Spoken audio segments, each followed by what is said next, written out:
Pakistan is a federal parliamentary republic. On April 11, Parliament elected Pakistan Muslim League Nawaz Shehbaz Sharif as Prime Minister and head of government.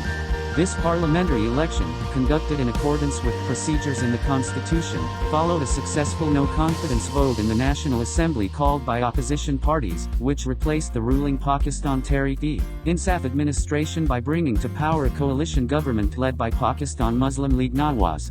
In 2018, the Pakistan Tehreek-e-Insaf party won the most National Assembly seats in the general elections, and the party's leader, Imran Khan, became Prime Minister. While independent observers noted technical improvements in the Election Commission of Pakistan's management of the polling process itself, observers, civil society organizations, and political parties raised concerns regarding pre-election interference by military and intelligence agencies that created an uneven electoral playing field. Some political parties also alleged significant polling day irregularities. Police have primary domestic security responsibility for most of the country. Local police are under the jurisdiction of provincial governments. Paramilitary organizations, including the Frontier Corps that operates in Balochistan, Khyber Pakhtunkhwa, and the former federally administered tribal areas, as well as the Rangers that operate in Sindh and Punjab, provide security services under the authority of the Ministry of Interior. The Frontier Corps' primary mission is security of the border with Afghanistan, and the Corps reports to the Ministry of Interior in peacetime and the Army in times of conflict. The military plays a role in domestic security, including as the lead security agency in many areas of the former federally administered tribal areas. While military and intelligence services officially report to civilian authorities, they operate independently and without effective civilian oversight or control. There were reports that members of the security forces committed numerous abuses.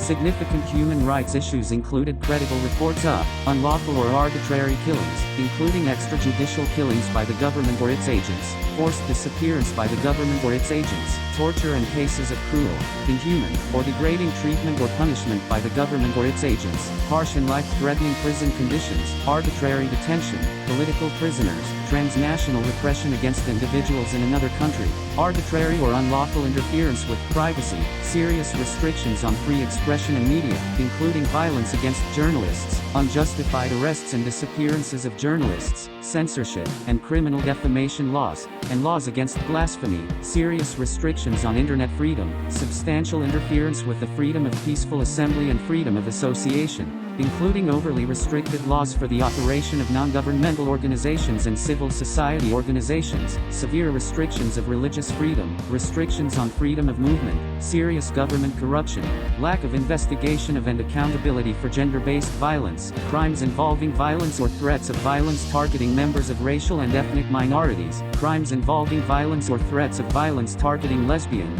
gay, bisexual, transgender, queer, or intersex persons, the existence or use of laws criminalizing consensual same-sex sexual conduct between adults, restrictions on workers' freedom of association, and existence of the worst forms of child labor.